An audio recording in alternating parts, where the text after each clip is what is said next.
절벽 사이에 그 틈에 서재를 지었네. 그러니 우리 모두 역사 한 접시 받아보세. 대한민국의 역사란 한 페이지로 정리할 수 없는 법. 하지만 한 접시로는 가능합니다. 지금부터 저희와 함께 맛있는 역사 한 접시 하러 가보실까요? 오늘은 풍류밥상 1인분 주문이요.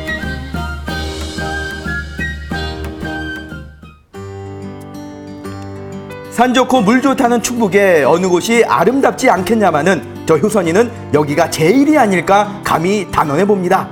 오늘의 역사 한 접시가 뜬 곳은 괴산인데요. 네. 여기까지만 말씀드려도 벌써 아 맞다 거기 풍경 참 좋지 하고 무릎을 탁 치고 계신 분들 많으실걸요. 역시 이 화양구곡은 네. 아름다움 하면은 빼놓을 수 없는 장소인 것 같아요. 그렇습니다. 그러면서 이 화양구곡은 문화재청에서 그 2014년 8월에 바로 명승으로 지정을 하게 됩니다. 구곡은 우리나라의 전체적으로 150개 정도가 위치를 해요. 그런데 이 화양구곡은 그 중에서도 7부터 9곡까지 아주 완벽하게 보존돼 있는, 그러니까 그 몇 개 되지 않은 구곡 중에 하나입니다. 그 모습이 어찌나 아름다웠던지 많고 많은 구곡 중 조선왕조실록에 가장 자주 무려 300회 이상이나 등장하는 곳이 화양구곡이라나 뭐라나. 아니나 다를까 남겨져 있는 그림들이 이를 증명하는 듯한데요. 여기서 잠깐 화양구곡 이야기를 하자면 빼놓을 수 없는 인물이 있었으니 조선을 성리학과 유교의 나라로 만든 대표학자이자 정치적으로는 당쟁에 큰 획을 긋는 인물, 이 화양서원에 모셔져 있는 우암 송시열 선생입니다. 네. 야, 이 위에서 내려다보는 이 풍경, 정말 예술입니다. 네, 그냥 한 폭의 그림이에요. 이 자체가. 그렇습니다. 예. 네. 근데 우암 송시열 선생님께서는 또 네. 역사적으로도 굉장히 중요한 인물이라고 하셨잖아요. 네. 그러면은 아무래도 네. 좀 한양으로 좀 가야 되지 않을까 생각이 드는데. 네. 실제로 우암 송시열 선생님의 고향은 옥천입니다. 그런데 우리가 생각하는 송시열 선생님께서는 굉장히 그 관직 생활을 오래 하셨을 거로 생각을 하잖아요. 네. 근데 정식 관직에 있었던 거는 10개월 정도밖에 되지 않습니다. 이 구곡이라는 것이 그 주자에, 중국 주자에 바로 그 무의구곡에서 을 따라서 이제 이런 구곡들을 설정하는 것들이 많이 생겨나게 되거든요. 뛰어난 인물들을 두고 구곡을 설정하는 것들이 유행이었죠. 바로 그 중에 송시열을 위주로 한 그 구곡이 바로 이 화양구곡이고 그의 제자들이 설정을 하게 됩니다. 그러면서 충과 의와 그 다음에 성리학의 이상향을 다지는 공간으로서의 그 역할들을 하게 되는 곳입니다. 산과 자연 속에서 찾고자 했던 군자의 풍모, 일곡 경천벽, 이곡 운영담, 그리고 읍궁암 금사담, 첨성대, 능운대, 와룡암 학소대, 마지막 구곡 파천까지 곳곳에 송시열의 정신이 서렸으니 이 중 역사 한 접시의 픽은 바로 이곳입니다. 지금 저희가 나와 있는 곳이 화양구곡 중 네. 어디인가요? 금사담이라는 곳이죠. 예. 바로 화양구곡의 제일 중심지인데요. 금빛 모래를 담고 있는 연못이다 이런 뜻이죠. 근데 여기 보면 저기 지금 저렇게 암서재가 있습니다. 예. 아주 평평한 돌 위에 건물을 지었는데요. 바로 우암 송시열 선생님께서 정계를 은퇴하고 돌아오셔서 저기에 암서재를 짓고 학문을 그 수양했던 곳이기도 하죠. 암서재가 있는 곳은 집을 짓고 살기에는 결코 적당한 장소가 아닙니다. 강을 건너려면 배를 타야 했고 그 후에는 가파른 바위를 힘겹게 올라야만 하는데요. 아름다운 풍경 속에서 풍류를 즐기면서도 끊임없이 자신을 다잡았을 선비의 지도가 금사담의 암서재에서 고스란히 느껴집니다. 마치 한 폭의 산수와 같은 그 풍경과 절묘한 조화를 이루는 운용까지 감상해 보시죠.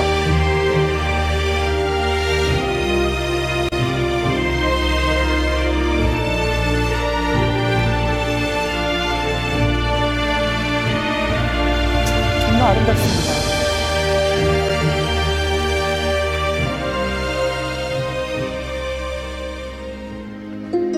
그리고 송시열의 마음을 따라 오르다 보면 물살이 닦아내 티 없이 넓게 펼쳐진 제9곡 파천에 다다르게 됩니다. 우리 시안서 한번 읊어볼까요? 좋습니다. 네. 시냇가 절벽 사이에 서재를 지었네. 마음을 정갈히 성현의 말씀을 찾아 분초도 아끼면서 학문에 전념한다네. 싹 뭉쳐 있고 그 결의가 찬 그 송시열의 마음이 그대로 묻어나는 시절. 아, 맞습니다. 너무 좋네요. 네, 이 절벽 사이에 암자를 짓고 내가 분초를 아껴가면서 열심히 성현의 말을 따르겠다 하는 그 의지가 담겨져 있습니다. 저도 이 분초도 아끼면서 열심히 이 네. 방송에 전념해야겠습니다. 저도 그럼 무언가 전념해야 되겠습니다. 두 분 멋집니다. 네네네. 발길과 눈길을 붙잡는 풍경도 좋지만 지금 우리가 전념해야 하는 것은 바로 이것 아닐까요? 오늘의 역사 한 접시 잠시 후에 공개됩니다. 우리가 오늘 그 송시열 스님과 관련 있는 화양구곡을 계속 거닐었잖아요. 그렇소. 근데 거닐기만 하진 않죠. 이분들도 배가 고팠겠죠. 근데 그 화양동에 거닐었던 선비들도 무언가 드셨을 텐데 어떤 음식을 먹었을까? 이런 아하. 생각을 좀 해보게 됐고요. 오늘 그 고조리서, 그러니까 송시열 스님 집안에서 나타난, 그러니까 주식시라는 조리서에서 나오는 음식을 오늘 소개시켜 드리려고 합니다. 봄에 알을 풀어버린 여름 고기는 맛이 없어 개도 먹지 않는다고 하거늘 가을이면 살이 올라 기름져서 고소한 제맛을 내는 숭어가 오늘의 역사 한 접시 주재료 자리를 차지했습니다. 실제로 우리나라 그 고조리서법에 보면은 이렇게 그 메밀가루라든지 녹말가루를 묻혀서 탕수하는 그 조리법들이 많이 나와요. 어떤 효과가 있을 것 같으냐면 이게 마르지 않게 해주고 막이 예, 씌어지니까 그러면서 이 생선이 어떻게 될 수 있어요? 부서질 수 맞아요, 있잖아요. 근데 예. 부서지지 않게 해주는 역할을 하는 거겠죠. 짭조름한 밑간을 한 흰살 생선이 녹말가루 옷을 입고 끓는 물에 뛰어들었으니 탕수로 한층 뽀여진 숭어살이 얼마나 쫀득한 맛을 낼지 상상이 되지 않습니까? 하지만 이대로 먹으면 선비가 아닙니다. 가을하면 국화죠. 그렇죠. 네. 그런데 실은 이 국화꽃은 우리나라의 그 음식 중에 고명이 있잖아요. 예. 그 고명에 아주 중요한 한 가지 식자재였어요. 네. 녹말가루를 묻혀 살짝 데쳐내 더욱 색이 짙어진 국화의 파란 잎을 하얀 생선 아래 깔아주고 그 위에 노란 국화꽃을 한 송이 올려내니 이런 소리가 절로 나옵니다. 아우 예쁘다. 국화잎으로 예. 굉장히 신선하고 예쁘고 맛깔스럽습니다. 네, 소복소복 그야말로 어체 한 접시 위에 가을이 담겼습니다.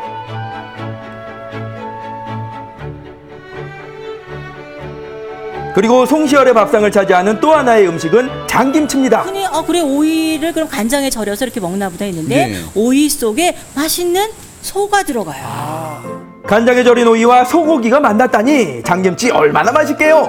이 장김치는 우리나라의 고조리서에 왕왕 등장하는 왕의 김치로도 유명하다고 합니다. 영양가가 먹는 아주 방법을 만점이겠는데요. 가르쳐 드릴게요. 너무 고난도 기술이라서 내가 이거 그냥 가르쳐 주면 안 되는데. 저 이런 거 잘 못하거든요. 자, 한쪽을 이렇게 손을 잡아요. 한 손을 또 그래서 이렇게 잡고. X자로 엮습니다. X자로 돌돌 엮어서. 말아줍니다. 돌돌 말아서, 예. 그 다음에 이거 할 때 이렇게 정성들에 묶으려면 힘들잖아요. 그렇죠. 젓가락으로 이거를 이렇게 넣어줍니다. 이렇게 하는 거군요. 한 조각 한 조각 얼마나 많은 정성이 들어가는지 느껴지시나요? 여기에 표고버섯을 고명으로 올리고 오이를 절였던 맑은 간장까지 함께 담아내면